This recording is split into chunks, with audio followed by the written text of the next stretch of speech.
Hello and welcome along to Mondo Chelloveck Movies. My name is John, and this video is going to be my review of Baz Luhrmann's 2022 film Elvis. But first of all, I want to give a shout out to my good friend Roy Barratt. Now, I was shocked to see when Ray put a picture of himself in hospital yesterday on Instagram. I didn't know anything about the fact that he's in there, and he's still in there, but he's doing okay, and I just wanted to give him my kindest regards. And I would imagine everybody in the community knows Roy Barratt. He's got a great Instagram page, which I'll leave a link to down below. He's a big fan of Eureka titles, and he's practically got them all. And when he puts pictures on his Instagram of his pickups, I'm always very interested to see what he picked up, because he picked up some great titles. And he's given me the heads up on quite a few titles when I thought, oh, I didn't realise that was out. Doctor Who and the Dogs being one of them. So I want to just say to Roy, and also his wife, Carol, who's looking after him well in hospital, that I just wish you the health and happiness, and I hope you get over this illness as soon as possible. Also, I'd appreciate it if you went down the comments down below and just give Roy some well wishes, because I'm sure you're going to be on your feet in no time at all, Roy, and you're going to be back to watching those great movies that I know you love. So that's a big shout out to Roy and his wife Carol. All the best, mate. So I'm a huge fan of Elvis. I have been since I was a young kid. Now, a bit of a backstory on my journey into finding out who Elvis was. It was basically my parents got me into Elvis because it was just played in the house all the time. My mum and dad, mainly my mum, was the person behind my sort of introduction to Elvis, and everything in the house was talked about Elvis. There was records all over the place. There was records always being played. Every time he was on the telly, on either a film or maybe on his concerts, we always used to watch them. They were always put on. And my mum was like obsessed in a way about Elvis. So sadly, 8 years ago, my mum passed away. And to be honest, there was a lot of memories involved with Elvis, and I just used to sort of put them behind us, and I thought I didn't really listen to Elvis at all really in the years since. Although I'm still a big fan, I just found it a bit of a raw area to go to. So anyway, this movie popped up, and I thought, yeah, I think I'll go and see that. And my thoughts were, I was like, over the years I've collected loads of stuff to do with Elvis, but these are the highlights for me. Funny enough, I've just watched this morning, and actually it's a DVD, but the DVD is actually a great copy. Now, this film was filmed in Technicolor, so that tells me if they ever got a 4K, if they ever did a 4K of this movie would look incredible, because Technicolor in 4K is just the best. So that's the 1970 movie. That's the way it is. That's an absolute must-have for Elvis fans. And these bits of his life are talked about in this movie. You have the 68 comeback special as well as the DVD. Now, this one here was filmed for TV, so this was no Technicolor masterpiece. So this will never look good on 4K. I think the DVD is about as good as you're going to get. And of course, to go with that, you do have the 73 Aloha from Hawaii that was shot on video as well. So you're not going to get much of an upgrade on that if you do go to like a higher quality. Maybe even a Blu-ray would look a bit ropey. But I'm quite happy with those ones. Those are essential pickups. Also as well, this one here, Elvis on Tour. Now this is a great movie, and I know there's tons and tons of unreleased stuff from this period when he done this tour in 1972, this film. And if I'm honest, you got some great performances in here, and I highly recommend it. But it's sort of in limbo, because I think you can get a bit of a version in the States, but it's not really the version I would like. I would like a really huge box set done with this, with loads of this stuff, this unreleased stuff, put back in the movie, and put like a bit like Let's Get Back by the Beatles. I think that would be an amazing thing for the archives if they did that. So that's Elvis on Tour, and also there's the 77 concert. Now this is the bootleg. This is the only way I could get this on VHS. Well, anywhere. There's no YouTube then. You can see this on YouTube now. But this concert was like kind of just gone. I think the estate of Elvis had this in their vaults, and they would not let it go at all. So that's why this is from somebody working at the BBC, believe it or not. Can you believe that? And it cost a fair bit as well. But it was good to have this, because I do like Elvis from the period from 69 to 77. That's my favourite part. So this concert is quite a good concert, although it's quite hard to watch in some places, because I don't think Elvis was particularly well in this.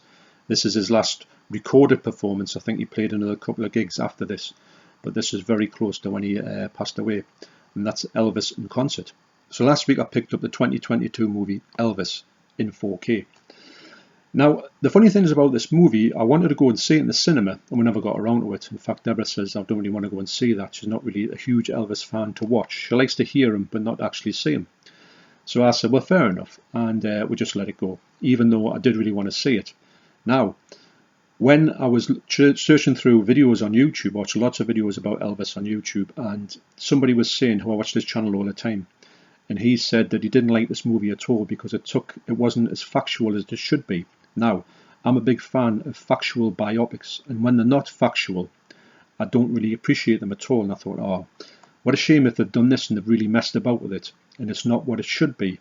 So that put me off it a bit, so I kind of left it, and I thought I'm not going to really go there.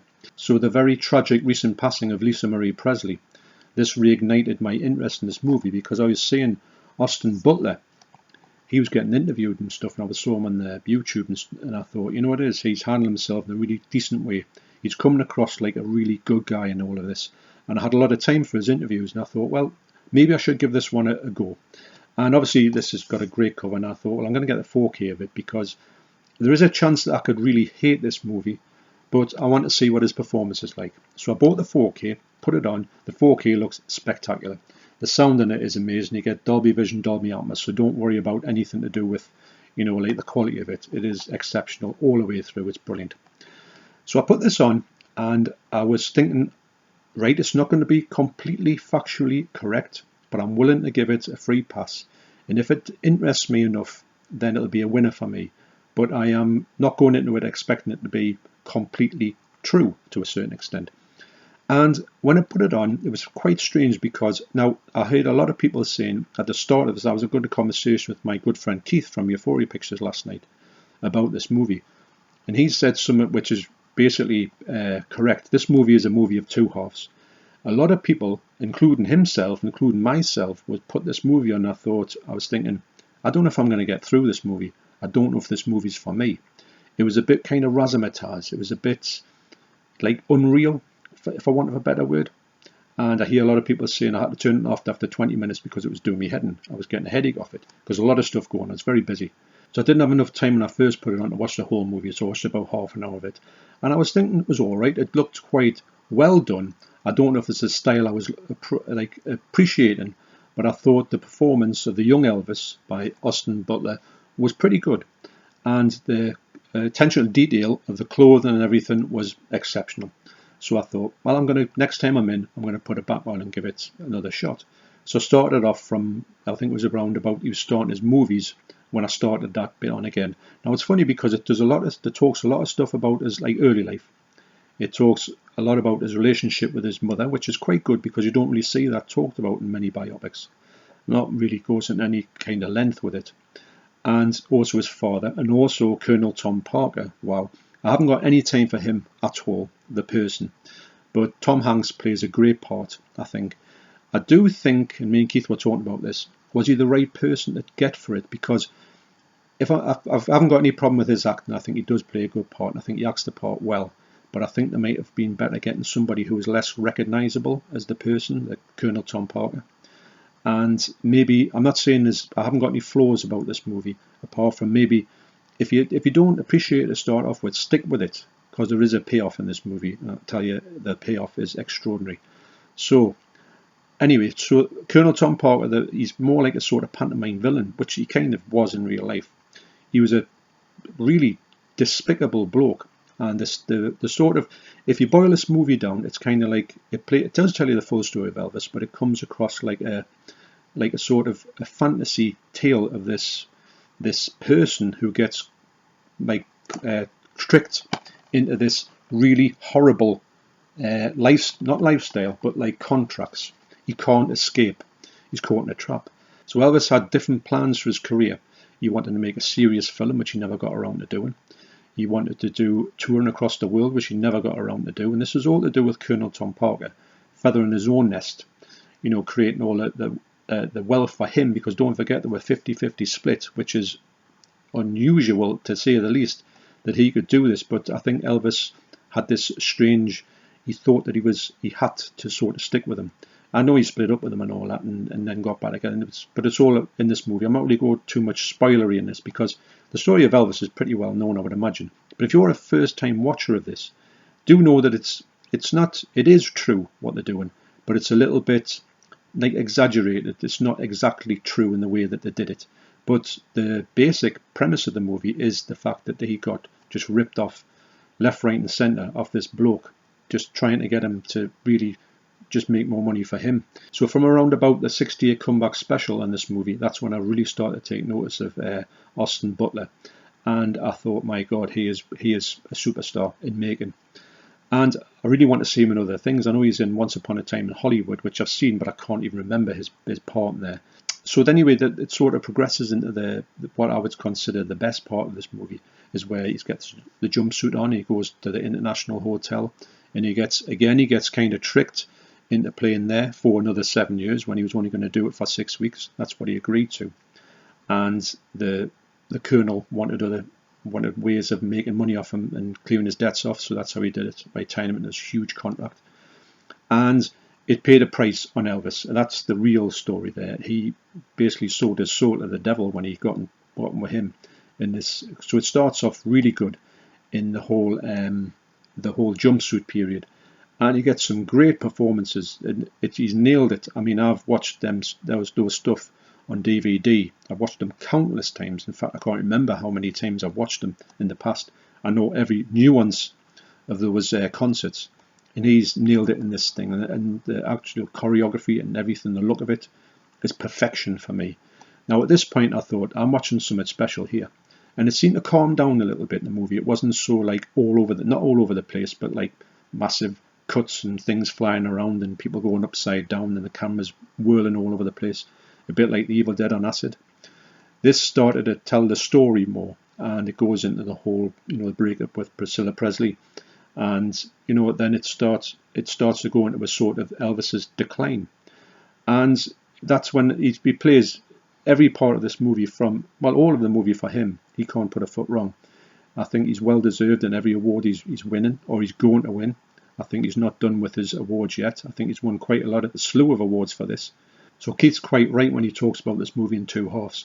The first half, or the first third, is a little bit kind of, the story is great. Don't get us wrong, it's good. It's just a bit too razzmatazz for me. Then it calms down and it sort of tells the story better. That's when this movie goes to its next level. So anyway, I watched it and I was thinking, this is great. I'm really enjoying this movie, and it's one that I would definitely recommend to anybody. And that was kind of it for me. And I thought, yeah, this is good. And I can't give anything away about the ending of the movie. I don't want to give anything about the end. I mean, everybody knows how the story ends. But the way they do it in this movie is like something I've never seen before in my life. It is so emotional. It is like, I mean, I knew what was going to happen, but the way they did it, I wasn't expecting it. Now, I was thinking when they did this sort of ending, it was like a false ending for me. I don't even want to go too much into the ending, because I want you to get the same wow factor as I did. If you haven't seen this movie or not, or you're thinking of watching it, do give it a shot. Get past that first half an hour of, like kind of camera work. And what they did was they obviously told a story and all that, and it was kind of like, for me, it was like a false ending, and I thought, it's not really what I wanted to see. It reminded me a little bit of the John Carpenter movie, the Elvis biopic, Elvis the movie, where it ended in 1973. It didn't want to show the decline of Elvis, which I felt a bit cheated with, and I haven't watched the film since. Now, this one, I thought it was going to do the same, if I'm honest, and I felt, that's not really what I wanted to say about it. But the ending, when it came, it did. It's not, I wouldn't call it a payoff, but the way they sort of talked about the last time of Elvis was like I say, it really got me. I've never been so affected by a movie recently, apart from The Elephant Man. And all I can say is that this movie, I've never had such an experience with a movie. I went in thinking, I don't really know if I'm going to like this. Halfway through, or the third through, I thought, maybe this is not for me. Halfway through, I thought, this is all right. And by the end of it, I thought, I think this is one of the best things I've ever seen in my life. So, wow. Honestly, I can't tell you how much this affected me in this movie. And I'm so glad it did, because there's nothing worse when you've got a hero, someone that you look up to and you've loved for all of your life, and you've got a lot of emotional ties to, and you see something that's a bit lackluster. And I think there's a few things over the years. Elvis and Me was a little bit like that. and it doesn't give you the sort of reaction that you want to. I would have loved my mum to have seen this movie. I think she would have been in bits by the end of it. And a bit of a closure for me in some respects. And to be honest, I've had nothing but Elvis on in the car ever since. So don't forget to get down in them comments and show Roy a bit of love, because I'm sure he's going to get over this and he's going to be out watching them films very soon. So thanks for watching. You take care, and I will see you on the next video. Cheers.